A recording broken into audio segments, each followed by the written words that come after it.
እህቴን ሸጥናት። ደራሲ ጥላሁን፣ ተራኪ ኢናያ። ለቻናላችን አዲስ ከሆናችሁ ላይክ፣ ሼር፣ ሰብስክራይብ በማድረግ ስራዎቻችንን ያበረታቱ። ስለምትከታተሉን ከልብ እናመሰግናለን። አብራችሁን ቆዩ። ወደ ሐዋሳ ለመሄድ ያኮበኮበው ሚኒባስ ሞጆ መስቀለኛ ላይ ቆሟል። ጋቢና ሁለት ወጣት ሴቶች ተቀምጠዋል። ከጋቢና ጀርባ ባለው ወንበር ላይ እድሜያቸው ገፋ ያለ ባልና ሚስቶች ሲቀመጡ፣ መሀለኛው ወንበር ላይ የ18 ዓመት ልደቷን ካከበረች ከ3 ዓመት ብዙ ያልተሻገረች፣ ከልጅነት ወደ አቅመ ሔዋንነት ገብታ ያላበቃች፣ ለመላ አካላቷ ከፈጣሪ የተቸራት ውበት ተገልጦ ያላለቀ በመሆኑ ከዕለት ወደ ዕለት ወገቧ እየቀጠነ ዳሌዋ እንደ ጽጌረዳ አበባ እየፈነዳ እንኳን ወጣት ወንድ 6 ልጅ የወለደ ሽማግሌ በአጠገቧ ካለፈ በኋላ አንገቱን ጠምዝዞ ዞሮ ደግሞ ደጋግሞ ለማየት የሚያስቆመው ምንም አይነት ኃይል እንዳይኖር የሚያስገድድ ምትሃታዊ የውበት ኃይል ተላብሷል። ይህ ውብ ዳሌዋ በተመጠነ ርቀት ግራና ቀኝ ሲንገጫገጭ አገጩ አብሮ የማይንገጫገጭ ወንድ በፀሐይም በባትሪም ተፈልጎ አይገኝም። አይን ውስጥ ለመግባት ተቸግረው የኖሩ ወጦቿ ዳርና ዳር ተቀባብለው ሲታዩ እይታን የሚፈትን ህቡዕ ጨረሪታዊ ይመስል ድንገት ያያቸው ወንድ ሁሉ ልቡ ስንጥቅ፣ አፎቹ ሳያስቡት ሙልት በምራቅ እስከዛሬ ከነበሩት ምራቆች እሷን እንዳየ አፍ ውስጥ የመነጨው ይህ ምራቅ ብሎት ጥፍት አጣጥሞ የማይጥ ወንድ ማግኘት አይቻልም ባይባልም ይከብዳል። ፀጉሯን አንዴ ምስራቅ አንዴ ወደ ምዕራብ እየበተነች በውብ ጥርሶቿ ፍልቅልቅ ስትል እንኳን ያያት ወንድና ሴት ራሱን ሳያስደነግጣት አይቀርም። የጠየቃት የለም እንጂ ስለ ውበቷ ምን እንደሚሰማት የጠየቃት ቢኖር እሷ ራሷ የቁም መስታወት ፊት ለፊት ቆማ የራሷን ውበት ስትመለከት የሁሉ የውበት ዝናብ እሷ ላይ መርከፍከፉ ማመን እየተሳናት መተውስጥ ውስጥ ያየችው እይታዋን ለማረጋገጥ በእጆቿ ከላይ ወደ ታች በመጀመሪያ አይኖቿን ነካ፣ ዝቅ ትልና ከንፈሮቿን በሁለት ጣቶቿ ከፈት፣ አንገቷን ዳበስ፣ ቁልቁል ወርዳ ጡቶቿን ያዝ ለቀቅ፣ ደግሞ ወደ ታች ፈቀቅ፣ ዳሌዋን ነቅነቅ፣ በጣቶቿ ጨበጥ እያረገች መተውስጥ ውስጥ ያየችው ውበት በአካል እሷ ላይ መኖሩን ሳታረጋግጥ እንደማትተኛ ትነግረው ነበር። ይህች ልዕልት ነች እንጂ ወደ ሐዋሳ ለመሄድ ሰው እስኪሞላ በሚጠባበቀው ሚኒባስ ውስጥ መካከለኛው ወንበር ላይ ብቻዋን የተቀመጠችው። ረዳቱ ሚኒባሱ ሞልቶ እስከሚሄድ የቸኮለ ይመስላል። ለሰኮንዶች ሳያረፍ ይጣራል። ዝዋይ፣ ሻሸመኔ፣ ሐዋሳ የሞላ ነሙጊ፣ ሐዋሳ ግቢ ሞልቷል።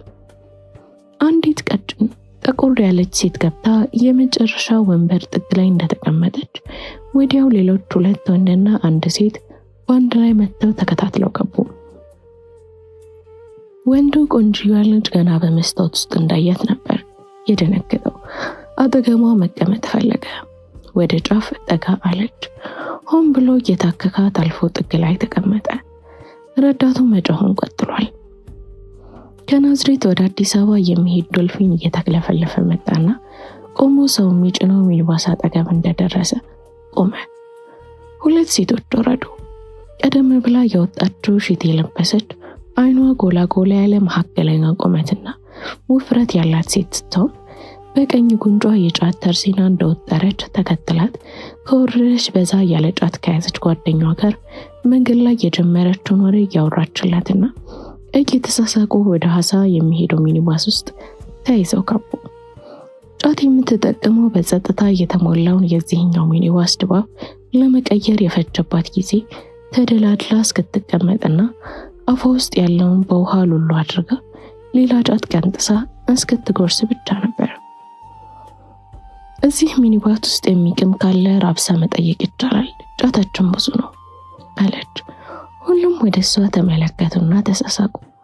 አብራት የመጣችው ሴት ረዳቱ በትርፍ ያስቀመጣት ቦታ አልመች ብሏት እየተቁነጠነጠች ኧረ አንቺ ዝም በይ የሚል መልእክት በመለክት ስታሳያት ምን ችግር አለው? የኛ ህዝብ ይሉኝታ ያጠቋል። ጫቱን ሲያዩ ለመቃም ተወስውሶ ፈርቶ ዝም ያለ አይጠፋም ብዬ እኮ ነው ከማለቷ ልክ ብለሻል፣ እንቅማለን፣ ራብሽን አሉ ከሴቷ ጋር የተቀመጡት ሁለት ወጣት ወንዶች። ባለጫቷ ፈጠን ብላ ይህንን ነው ያልኩት በልንኩ ብላ ስትሰጣቸው ሚኒባስ ውስጥ ያልሳቀ ቢኖር ከሾፌሩ ጀርባ የተቀመጡት በእድሜ ገፋ ያሉ ባልና ሚስቶችና በትርፍ ገብታ አጠገባቸው ተንጠልጥለው የተቀመጡ ሙሉ ሽበት የወረሳቸው የእድሜ ባለጸጋ አዛውንት ብቻ ናቸው። አዛውንቱ ሰውዬ ጫት የምትጠቀመውን ሴት ገልመጥ አረጓት።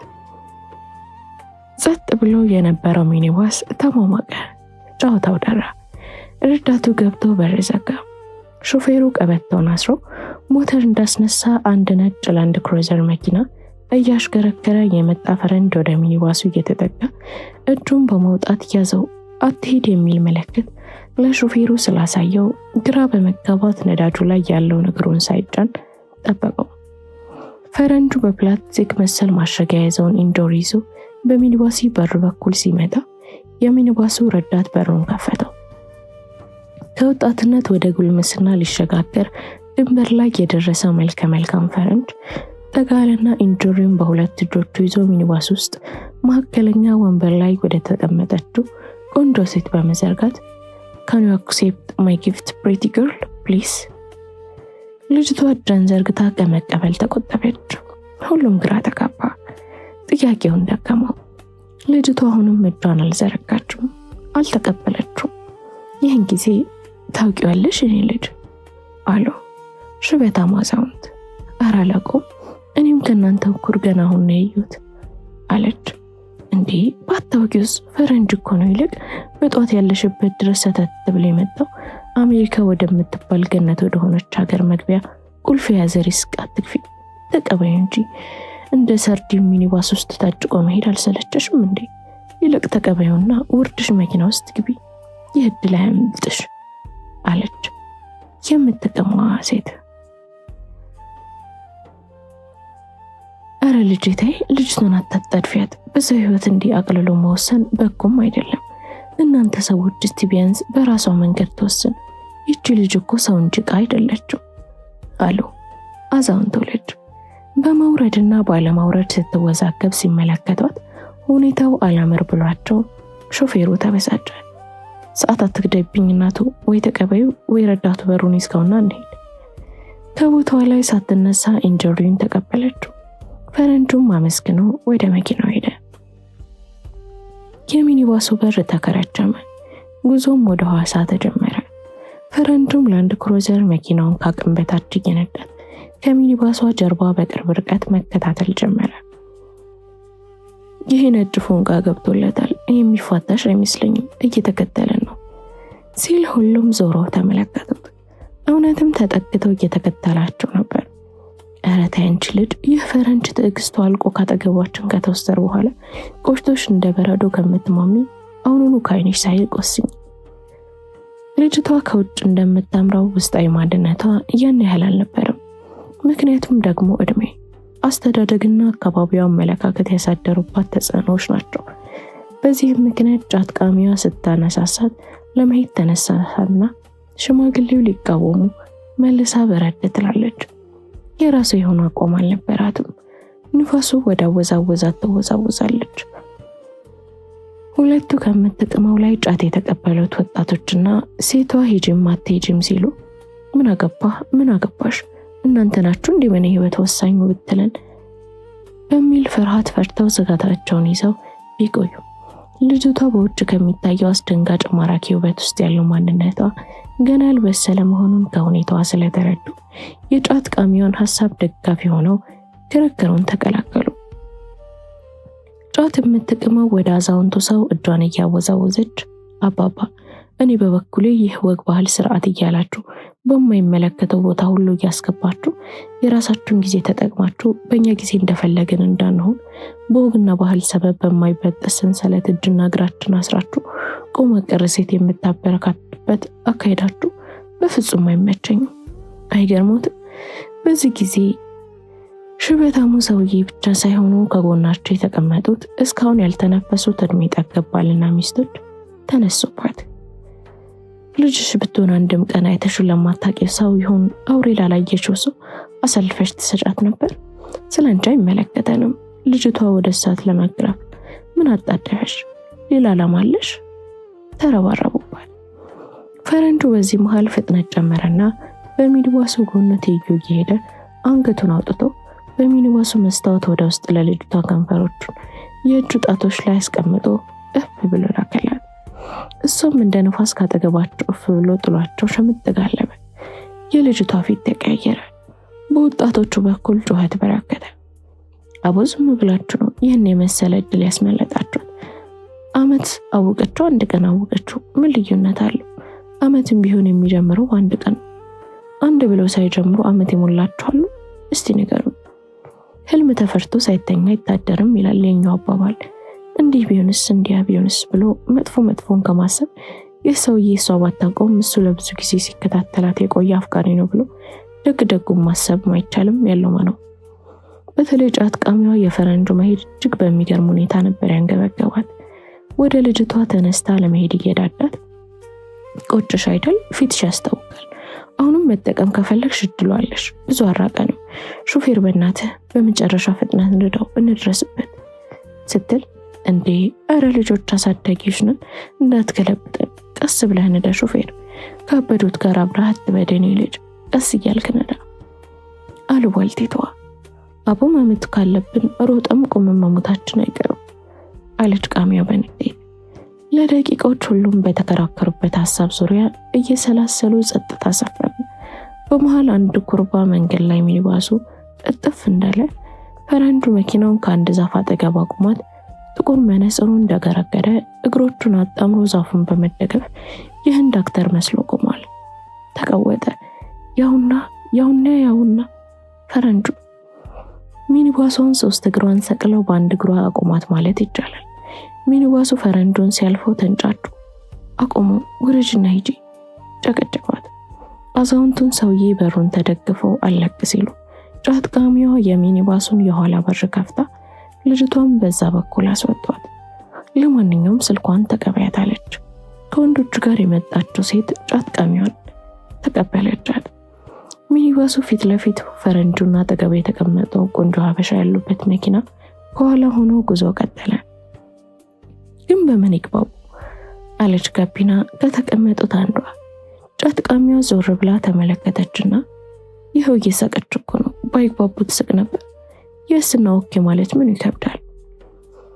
ፈረንጁ ከቆይታ በኋላ ያን ውሃ የመሰለ መኪና በአየር ላይ ያከነፈ ልጅቷን ይዞ ሚኒባሷን ጥሎ ከዓይናቸው ተሰወረ። ይህን ጊዜ ከልጅቷ አጠገብ የነበረችው ወጣት እስቲ ለማንኛውም ስልኳን ስጭኝ ልደውልላት አለ። አዋ ደውልላት እስቲ በእናትህ አለችና ስልኳን ሰጠችው።